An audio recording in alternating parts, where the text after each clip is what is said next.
It's a Thai Tuesday. That means Thai Law is here, and time now for the most entertaining play of the game, which is brought to you by Apex Entertainment. Experience the thrills at Apex Entertainment in Marlboro, and you can experience those thrills with Thai Law on November 2nd for the second annual 24 lanes bowling event to benefit the Greg Hill Foundation. Yeah. And we have teams available. It's short money, and we had a blast last year, and we're doing that again on November 2nd at Apex. Absolutely. And then, we're going to bring the swear jar, too, so you could just be open and free, whatever you got to say to just get it off your chest. And when you're cussing for a cause, you get a pass. So we're going to bring the swear jar. We hope to raise some money. It's going to be a lot of foul language here and there. Yeah, I think it's 5. What do we do? 5 players to a team. Yeah.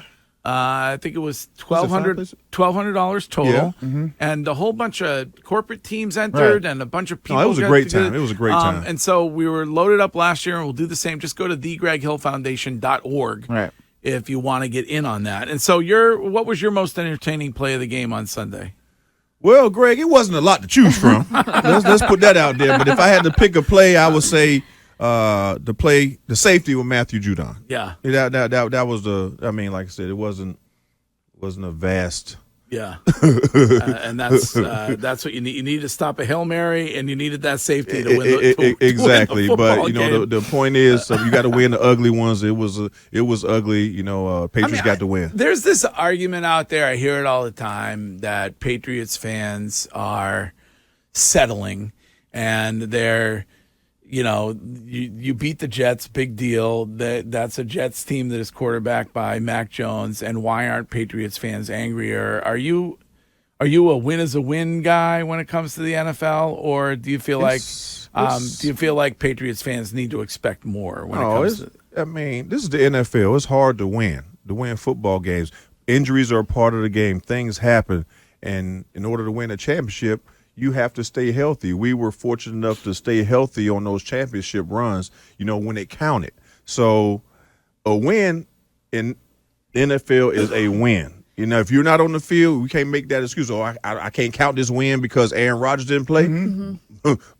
Damn lie. Yeah. I won. Right. You know what I mean? Does it feel like this team is like teams in the past where they're playing up to their opponent or playing down to them? Because you go from playing a Miami Dolphins team tough, an Eagles team tough. The Dolphins then go on to absolutely destroy the Broncos. And now you're playing, a bad Jets team, and you look iffy. I mean, the Jets defense looks good, but you can't say that your defense is great too and have a score like that. Yeah, well, that's the hard part sometimes when you know that you're a better team and you don't want to play down. You always want to prepare to win and play up no matter what. If you come in as a mediocre team, that means I'm just going to have to put it on you more. When I seen a quarterback or a receiver that wasn't up to par, I looked at that as a stat game. This is the chance I got to get. So I can't play down and not be who I am as a player. No, hell no. This is the opportunity to win. So when I got a quarterback over there and I see Zach Wilson, it's on. It is on. Please, please, please throw it over here. You know what I mean? Because that's an opportunity to get on the stat sheet. Right. And I think that's the difference, right? And that was the difference that I looked at. My expectation in this game was, you should beat this team by double digits easily because defensively – they could do it almost like I felt like they could do what they wanted to do. And then offensively, as long as the defense doing their thing, we're going to be in a good enough position where we can score points. We can come away with points. We can move the football. We can make plays. But that's the difference between, obviously Ty's Patriots when I was there to this team now, where, like you said, defensively, a mindset would be like, we really about to make Zach look bad. And offensively, it's like, we know the defense is going to do what they got to do. We're going to score some points. But you said yesterday you think this defense on Sunday can hold Dallas to 24 points. Oh, yeah. Yeah, I think so. I think this defense can get after it.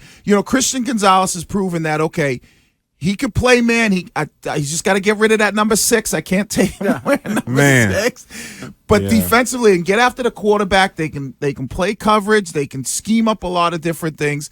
They can easily hold Dallas to 24 points. But can you score 26, 25, 27? 28. Can you do that? You haven't been able to prove that yet. And I was hoping that this game here would have been 24-3 game where you're like, okay, offense looked all right. I understand the weather's bad, but still, okay, the offense looked good. Defense did what they did. But I think that they can keep that offense off the field and keep it a low-scoring game if Ezekiel going to have an attitude and be, hey, I'm playing against my old team. You got to be ready and fired up for that. I mean, he had 5 yards of carry. I was waiting to see when we was going to see that. So if he can do that and keep that offense off the field, the defense, I think that they can hold up. Patriots defense. But, man, they got a chance to win this game. Now, if you get into passing situations and now you're going to depend on Mac to make it happen, and they pull them ears back on that defense, no, that's not. That's that's what I'm talking. That's what I'm talking about. Like defensively, the Pats are going to go out there. They've already proven it. Like against Miami, which has the most explosive offense in the NFL. I would say even more explosive than Kansas City. They've already proven that they can hold teams like that. If you hold Dallas to 24-21, like that's a good job by the defense.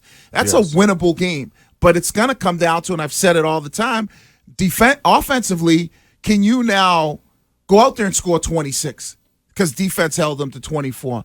They got to prove that. Your offense has also gone up against 3 really good defenses so far. But I'm not saying they haven't. But you got to be able to score more points, even though that defense is good, because your defense is giving you a great opportunity to score. I think Devin McCourty said it when he was on NBC. You can't rely on what they did last year where they led the league in turnovers. They would seem like they had pick sixes all over the place, scoop, score, fumbles. Like, the days of the Ty Laws, pick sixes like every other week. You can't rely on that. So offensively, you got to be able to make plays. And they haven't shown against a good team that they can do that. And that's the biggest question that needs to be answered. And if they can prove it, then I think there might be a lot more people that will come to Mac Island. But also, Bill told you on this show yesterday, if you can rely on the run, then you are opening up the opportunity when it comes to play action and other stuff that maybe theoretically that offense hasn't been able to count on so far, or at least up until Sunday. I mean, I agree. You got to be able to run the football, and they did a good job. And like Ty said, anytime you go against your former team, there's a little extra juice. Right. There's that extra juice that guys are going to want to perform well.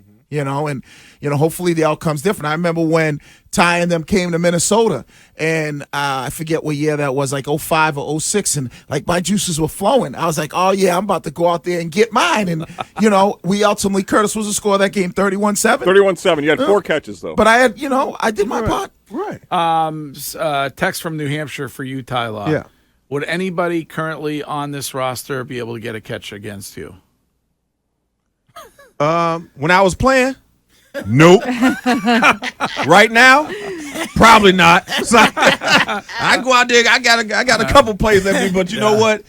I mean, those guys get paid too. I don't want to do. I mean, like when you're on the NFL team. I think right now. I think I would have handled who they got right there. I think right now you'd be able to do a fantastic job when it comes to covering Juju Smith-Schuster. I don't think. How many catches did he have last week? One for like 5 yards. Yeah. I think you could cover Juju, Ty, with that cooler of Corvus vodka. I mean, what is? But remember, what's up with that? But you know he couldn't run. Like he wasn't going to run by no first. But he's a guy that supposed to move the chains for you. That's what they brought him in for. Somebody more idiot can block, sure-handed guy. Can play. I'm not saying he can't play. But what is the issue with him? Is it the knee or he's just? Is any injuries reported? Yeah, I think it's the knee. You think that's what it is? Yeah. It's exploding knee that they said. Well, think about it. Juju would be way at the bottom. Ty wouldn't be. That wouldn't be at Ty's level anyways. It would probably be Devontae Parker first or Kendrick Bourne. They wouldn't have wasted me on him, to be honest with you. I mean, it was the way they sit. I usually went to the number 1. So if I'm playing Miami, I know where my assignment is at. Right. Where Tyreek at? That's where I'm going. Yeah.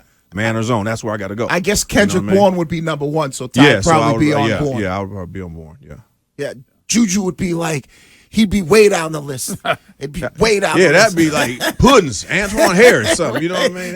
Put Twan on him. Yeah. He way down the list, so. Troy Brown could cover him.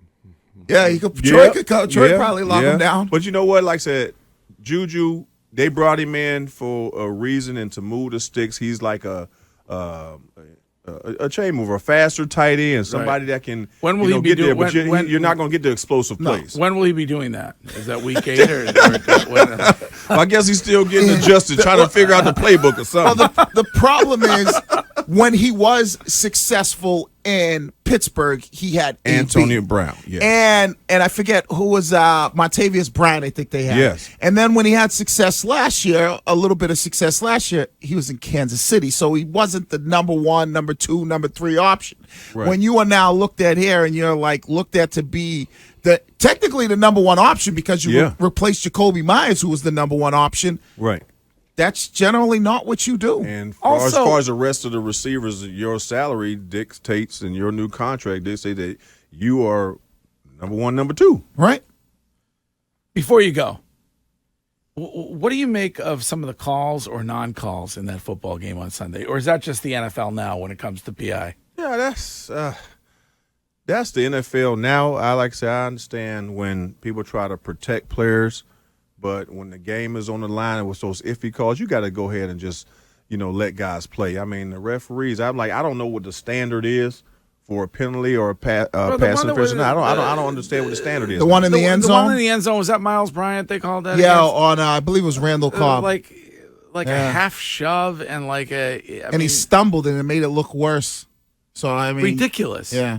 But the PIs have definitely changed, obviously, from when Ty and I played. Now it's like, it's great if you're an offensive player, but if you're a defensive player, you really got to be good nowadays because you can't even breathe on a guy because they're gonna throw a flag. Exactly. You were big on the PIE when you played, especially if it was Apple.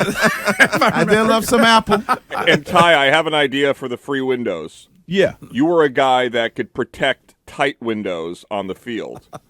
And now you can be a good Windows salesman on the radio. Oh, yeah. Hey, there you go. Hey, guess what? With these price of these appliances, I sell appliances too. There you go. Come on, listen. I need paint. I need floors. Come on, y'all. All right. You want me to shut down your cold weather? Yeah. Just like with Window Nation? Then you need a Hall of Famer. Yeah. All right. Before you go, I need a call on Sunday. Look, I'm going to go out on a limb and say because Dallas is going back to being the old Dallas. And mind you, Tony Dorsett, my uncle, grew up a Dallas fan. But I think they're going to run the football, keep the offense off the field, and I think it's going to be a low-scoring game. I'm going to say Patriots 24, Dallas 21. Ooh, I love it. Okay. All right. Cowboys Nation. All right. Yeah, hell with that. I love it. Where are you out and about? Anywhere that we can come and meet you? You know what? This week, I got to check the calendar. I'm coming with y'all on Thursday, so we'll figure it out on Thursday. You know How what was I mean? the watch party? Oh, it was great, man. And they made some incredible drinks up there. My man George, the GM up there in Apex, bro, he put it down, man. And like the bartenders, the drinks, bro. Man, hey, I got some good stuff, y'all. I ain't gonna lie. I don't want to pat myself on the back. I'm gonna do it right there, but that Corvus some damn good vodka. Yeah, y'all. it's Very good. good. Vodka. Yeah, It's very good vodka. Yeah. All right. Well, we'll see you on I'll Thursday. see you on Thursday, at man. Altistrada. Yep. And if you want to come over and say hi to Ty, come over and see us on Thursday. Yeah, morning. absolutely. All right? Come see us on Thursday at Foxwoods. Okay. All right. That's Ty Law on a Ty Tuesday.